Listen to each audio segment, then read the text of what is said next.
Hello, welcome to Ohio's Strategic Prevention Framework Partnerships for Success on-demand learning event titled Sustaining Initiatives with Vision, Value, and Strategy. This learning event is presented by Ohio's SPF PFS evaluation team, more commonly known as OSET. My name is Holly Raffel, and I will be facilitating today's learning event. The learning objectives for today's event are for Ohio SPF PFS project directors to be able to 1. Gain a conceptual understanding of the public value model for strategic management within the context of the work done by projects engaged in Ohio's SPF PFS initiative, and 2. Apply the public value model to the concept of sustainability planning. To begin, it's important for us to understand the term public value. Perhaps the easiest place to start is by examining how value is created in the private sector. In the private sector, corporations often determine, quote, value as revenue for shareholders. There's typically a clear connection between profit margin and private value. In the public sector, our role is not necessarily to generate revenue, but we certainly are expected to add value to our local communities, however you define that, be it municipality, city, or county. In some cases, our state, the state of Ohio, and for others, our country, federal value. As we begin, it may help if you take a minute to jot down on your paper the answer to this question. How does the work that I'm doing that is funded by the SPF PFS initiative add value to my community and/or my state? As you think about this question, here are a few others to consider. Is your coalition providing training and technical assistance related to the Strategic Prevention Framework or SPF? Is your coalition filling prevention service gaps by implementing evidence-based programs, policies, or practices? Is your coalition building capacity in your community for others to see the importance of the need for prevention as an important part of addressing substance abuse? All of these things are creating public value. All of your coalitions received an investment in the culture of health, broadly defined. This investment was publicly funded. The funding originated as federal discretionary dollars from the Substance Abuse and Mental Health Services Administration, or SAMHSA, that was granted to the state of Ohio in the form of a cooperative agreement. The Ohio Department of Mental Health and Addiction Services, who administrates Ohio's SPF PFS funding, distributed those dollars locally to your coalition specifically through a competitive grant process. So ultimately, the question becomes, what is the public value that your local project creates with the public dollars that are invested in it? What is key and foundational for us to understand is that we, and I say that to include both you as local coalitions and us as Ohio's SPF PFS evaluation team, are spending public funds on Ohio's SPF PFS initiative. These are funds that ultimately belong to all of us, everyone watching this video, our family members, our friends, our neighbors, the people in line behind us at the drive-thru. This grant is a big opportunity. It's also a big responsibility. So framing our work in terms of public value helps us understand that we really must be creating public value with those dollars. Sometimes we think of public leaders as being those who hold political office, such as the governor, county commissioners, or other elected officials.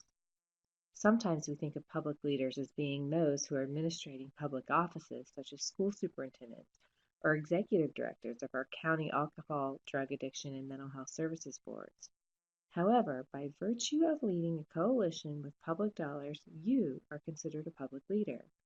Please take a minute and review these challenges that are well documented in the literature. I'm sure a few of these will resonate with you. 1. Measuring outcomes.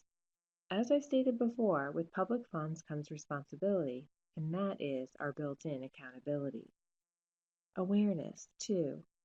Oftentimes we have to raise awareness associated with our work. We have to answer questions like, Why is the SPF PFS important to our community?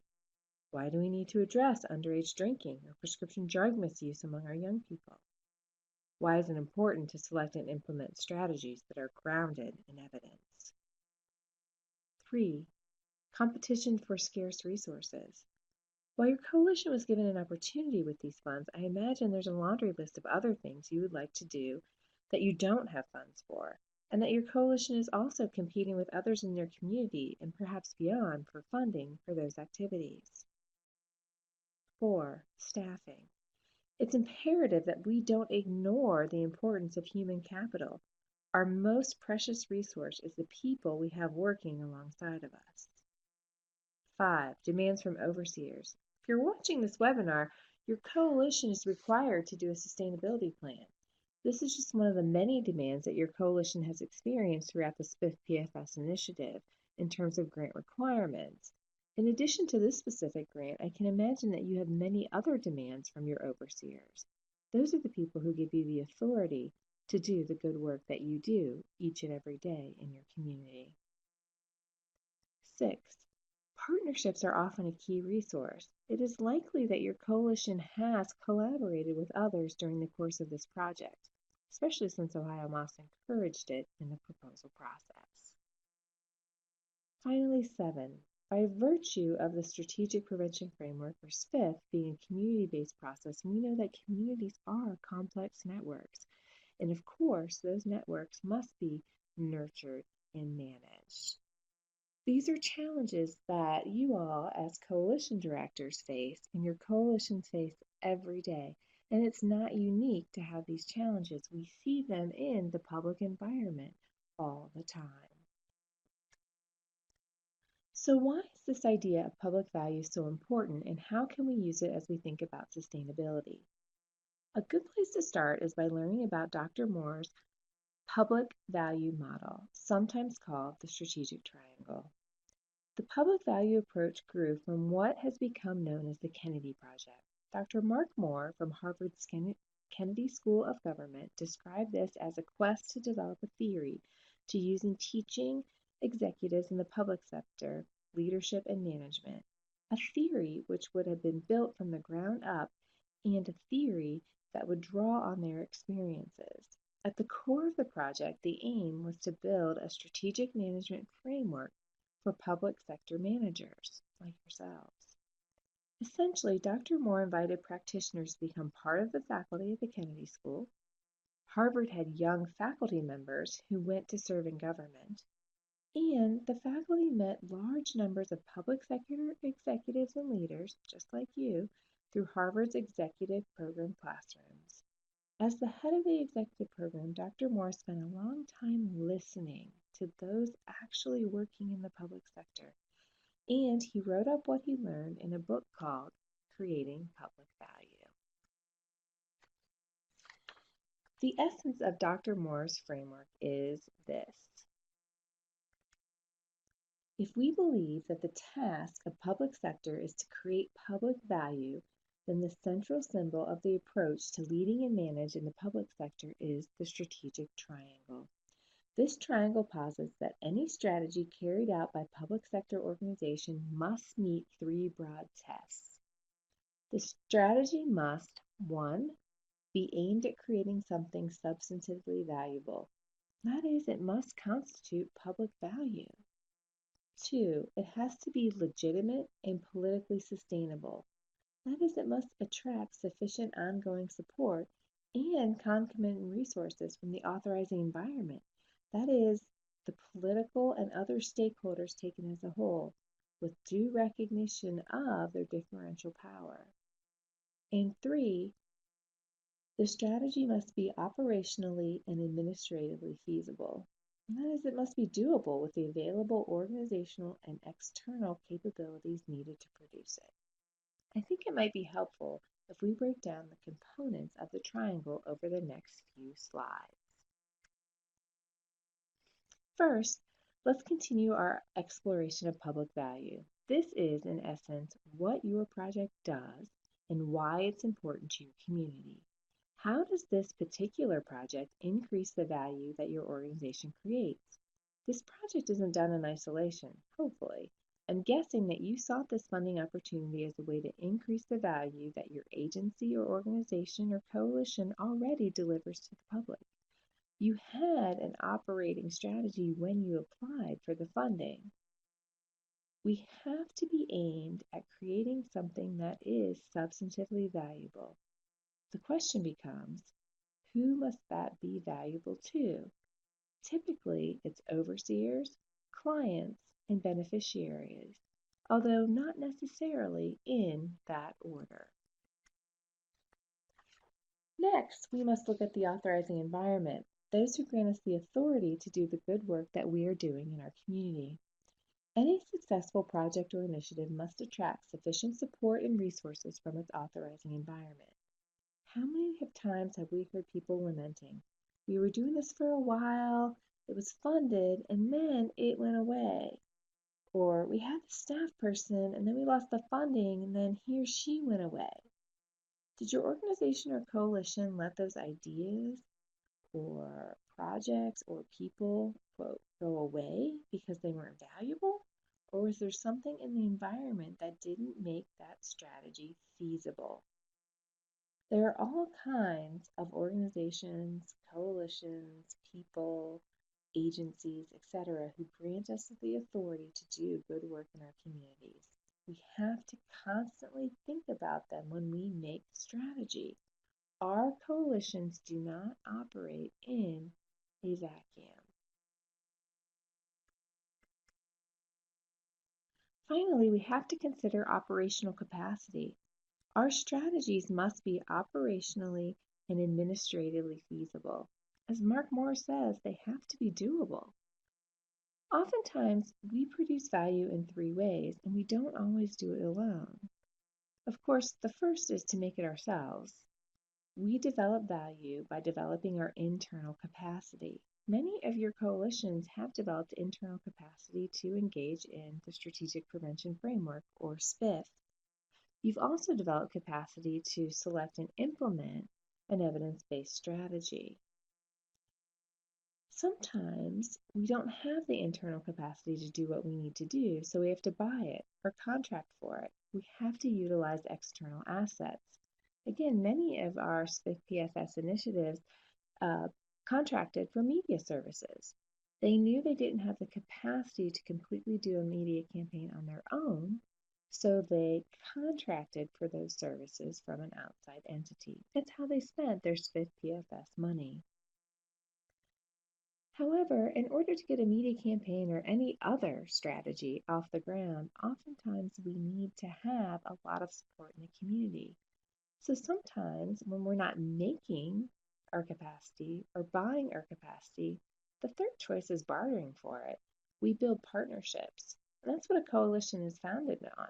This is called co-production in the literature. We can co-produce value with other partners in our communities. And oftentimes, this is a strategy for creating public value.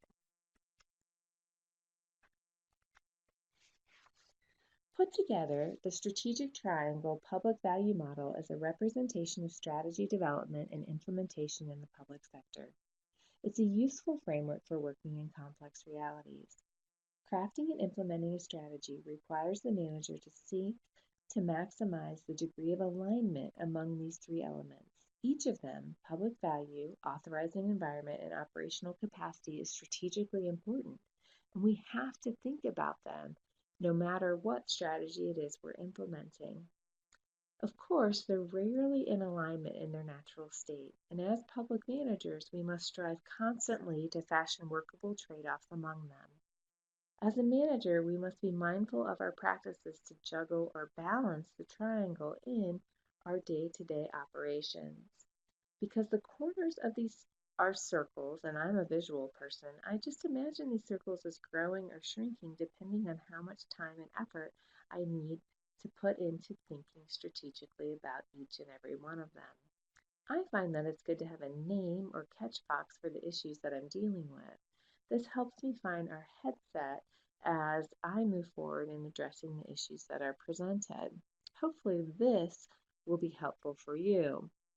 I find that diagnosing an existing situation in terms of the value produced, the authorizing environment, and our existing capacity helps me structure my thinking about what value to produce and how the authorizing environment and capacity allow me to move forward with more intentionality as I create the strategy. One of the examples that we discussed previously in the slide was how funding sometimes drives strategy. For example, we had that program and then we lost our funding, so the program went away.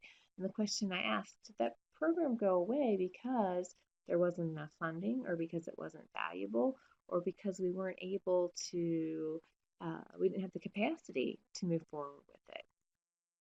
So one strategy would be looking at the authorizing environment, those who would grant us the authority to do our good work, and see if we can find a way to leverage the capital we need to continue that strategy. And a solution could be that our authorizing environment simply has no more money to give, so we have to think of another way. And that's where our operational capacity of co-production comes into play. Maybe with a partner, we can share expenses and then offer that program. So as you can see, if we have something that's substantially valuable or substantively valuable in our communities, it doesn't mean that it's going to happen. We have to have the capacity to do it, and we have to have the support from our community to be able to do it as well. So we have to pay attention to all three areas at the same time, and what you do in one area has to fit with the other. And sometimes having the idea of the strategic triangle helps us decide what is the true issue that's going on in my community. Is it that the public doesn't perceive it as valuable? Is it a resource issue or capacity issue? Or maybe there's some political issue going on in our environment that's blockading the work or preventing it from advancing forward at the pace in which we want to. We hope that you'll be able to use the strategic triangle public value model more broadly, but for the SPF PFS initiative, we will use it in a very focused way as we plan for sustainability. To use the sustainability module more effectively, we believe it's important to share a few points about why we chose to link the strategic triangle public value model and sustainability. For the SPF PFS, we are asking coalitions to create a sustainability plan. That's why you're engaging in this learning opportunity today. We hope is that the public value model will help you develop a strategy in a way that mirrors the environment for which you work. The sustainability module is set up to address all three strategic components: public value strategy, political or authorizing environment strategy, and operational capacity strategy. But the beauty of this is that, quote, making strategy is not limited to the sustainability plan that you're required to do for Ohio Moss.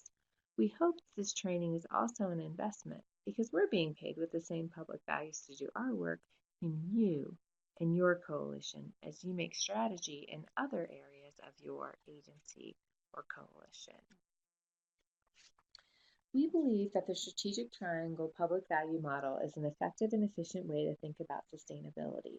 Essentially, sustaining an initiative is a public value strategy in and of itself.